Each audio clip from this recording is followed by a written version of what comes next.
They say Chopper with the ones and twos is back. How you do? Back on YouTube. Let's set the record straight. Let's get into this video. Most rappers are rich on camera, but broke in reality. I'll say single-handedly. I made a reaction video of all rappers are broke. It was a reaction videos. People talking about, celebrities and rappers and the whole industry are broke. And independent is the way to go. In today's generation, independent is the way to go. You don't need to answer to nobody. You don't need nobody telling you what to do. You can drop whatever you want to drop. I once was a musician before, but something inside me told me to go back in the studio and make a song. I don't care how I do it. If I write it, don't write it. Write a hook. Don't write a hook. Or just listen to the beat and just mumble rap to it. But that's how I feel. Let's get into the reaction. Imagine, one of the biggest rap stars on the...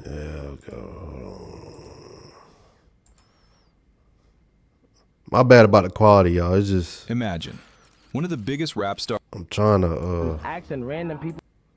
I'm trying to get it to buffering because I'm in this ice storm right now in North Carolina. Gambling habit. Hello, Daddy. You got PayPal? I said, for what? He said, because I need money. Then I said, I only have a Zelle. He said, okay, so Zelle me. I said, my limit is like so low. He said, it's okay, just Zelle me. Do what you can. $2, $3. If you in the rap industry or trying to be in the rap industry, if you need to research on this lady, Celine Power, everybody knows who Celine Power is. You need to do your research and do your homework. Because if you don't know who she is, she going to expose your ass on the internet. He was panicking. He was asking random people for cash apps. He was broke. I don't know what happened. Nobody was answering his phone call. He popped, trying to run up, chasing. Must got a gambling addiction. He just popped. He calling for cash apps in front of me. This is the same man we see on Instagram dripping in $500,000 worth of jewelry. He poses next to cars that cost more than the average American mortgage. The contrast is jarring. How can a man wearing $500,000 on his neck be scrambling for mere thousands in cash? I see some random post 4 Birkins, 2 watches, and a ring. It says Offset gave his girlfriend all that. I said, huh? You just cashed out on this. You can't give me back my money. Why do you keep stalling me now? And then not only that, you're asking me for more money. Yeah. Like that's what was like really disrespectful to me. Like you're asking me for more. Yeah. He's like pimping me. Like I felt like he's my pimp. Like I paid you for sex type shit. Like no. The viral scandal exposed a hidden truth. The rap star lifestyle is a financial You ain't gonna catch me sleeping near nobody. Cause that's what's gonna happen. mirage. In the finance world, we call this being asset heavy, cash poor. It means your net worth is tied up in illiquid things you can't eat. Chains, watches, cars. And that's all label money.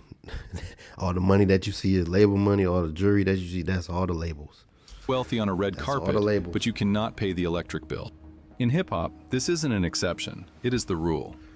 Offset's desperation is just a symptom of a much larger disease. We are watching a class of people who are swimming in debt, disguised as wealth. And when the music stops, the illusion crashes. What's the percentage of how many rappers are wearing real shit to fake shit? I can guarantee you, if not 95% or 100% of all the celebrities or rappers, I'll put it that way. 100%. But to understand how a superstar ends up begging for cash, you can't just look at their spending. You have to look at their income. And that requires us to dissect the machine itself.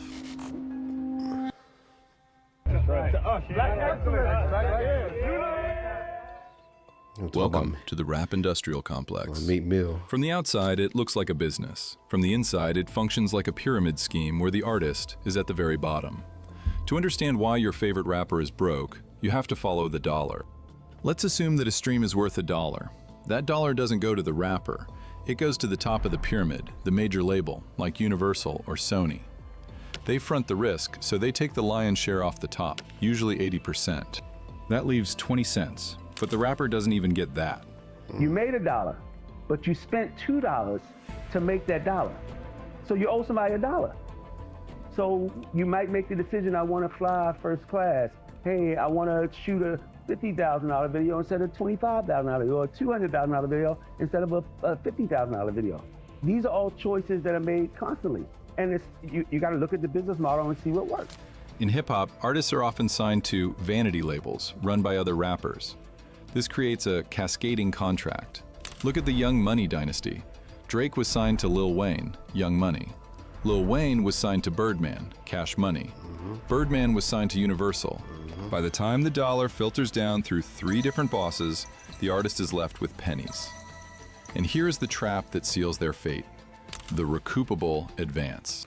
When you see a rapper holding a giant check for $1 million, the industry wants you to think it's a salary. It isn't. It is a high-interest loan. The label is leasing the artist the money to record the album, and the artist doesn't see a single dime of royalties until that loan is paid back in full. And because streaming pays so little, labels invented a new shackle, the 360 deal. Labels realized they were losing money on music, so they inserted clauses to take a cut of the only things that actually pay: touring and merchandise. Everybody gets paid, but the artist. And the artist is cool with that because that's the commercial for them to go make their money selling their merch, which is their t-shirts, and make their money from their show. Now, you can't, I own your ass on the road and your clothes, and also every time you make money from endorsements. So you actually telling someone to give up their whole entire behind. Historically, the tour was the artist's safe haven to make money. Now, the label takes 30% of the ticket sales and the merchandise too. The trap has closed. The artist has nowhere to hide the revenue. So if the contracts are mathematically designed to keep them poor, why do they look so rich on Instagram? Because looking rich isn't a choice. It's a job requirement. How much? 100. Grand? Wow. Wow. I don't know which one. How much is this drip? $220,000. What's his name? Big Booger or something? I said Big Booger. He go diss mine. Big Booger. Big Boogie. Yeah, this is Dave. Just the trunk by itself. Oh, really? Yeah, it's 100 by itself. Okay. Big Booger. At the rings. In corporate America, you dress for the job you want. In rap, you dress for the deal you need. Image is the resume. If you don't look rich, the executives assume you aren't poppin', and the deal offers dry up. Take the case of Bow Wow. We all remember the hashtag Bow Wow Challenge. He posted a photo of a private jet to Instagram, implying he was flying solo. But a fan spotted him on a commercial flight, sitting in economy, at the exact same time. He was mocked for faking it. But in a candid interview later, he admitted the truth. Everything is for the show. He wasn't just being vain, he was participating in the industry-wide Ponzi scheme of image. Basically, I was traveling to New York, and I was on a commercial flight. So I saw a picture that I liked. It was my mood picture, so I posted. I put travel day. So someone's on the plane, they take a picture of me and says, well, that's kind of odd. How is he flying private when he's right here in front of me? So he sent the picture in, and then once he sent the picture of me on the plane, all hell just broke loose. And bro, I'm normal, and I make mistakes, and I can own up to it. Right. And you know how many jets we done been on since then? Yeah. There we go. I had no reason to do it, but I did it, and I got caught flexing. Right. The fake flex. Right. Let's break down the inventory of a standard rap video. Almost none of it is owned. The cars, leased. The label often writes them off as a business expense. It's a tax write-off for them, but a liability for the artist. The jewelry, consignment. High-end jewelers loan pieces to rappers in exchange for a shout-out. It's a barter system.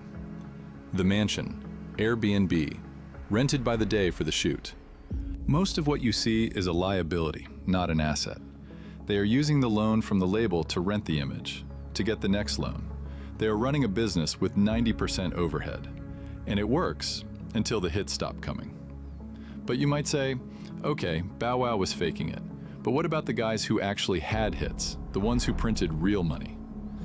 Well, the system has a trap for them too. In the late 2000s, he was undeniable. He was on every hook. I was the music Jesus, man. You want to get saved, come to the church of T-Pain, and I'll slam you a hook on there, and I'll make sure you're good for at least 3 more years, and you'll be fine. He revolutionized the sound of the genre. He had $40 million in the bank. And then he hit zero. He famously admitted in an interview that he had to borrow money just to buy his kids Burger King. When you say you was broke, you had like $0 broke? I had to borrow money to get my kids Burger King. Wow. Yeah. After having, what's the most you ever had in the bank at one time? 40 million. It was a lot of bad investments. A lot of things. What did you invest in that didn't work for $40 million? What were you invested in? Real estate. Real estate? Yeah. Shoot. You buy retail? No, but I was letting my manager do it, and he was way more optimistic than I was. So what do you mean optimistic? He would just buy complete dumps and think that we can just paint, and then we should be He didn't fine. know what he was doing. Never sold anything that we bought. That's why it was something about T-Pain, like his pops was involved with the money part. He took some of the money too, and your friends took the money, and your manager took the money. I can't trust nobody. You know what I'm saying? If it was $40 million for me, y'all not getting that $40 million. Y'all gonna have to take me out just to get the money out. Even now, like none of those areas y'all bought in became. I have to take my soul away to get $40 million. T-Pain didn't go broke because he stopped selling records. He went broke because of management bloat. He fell into the trap of confusing gross income with net income.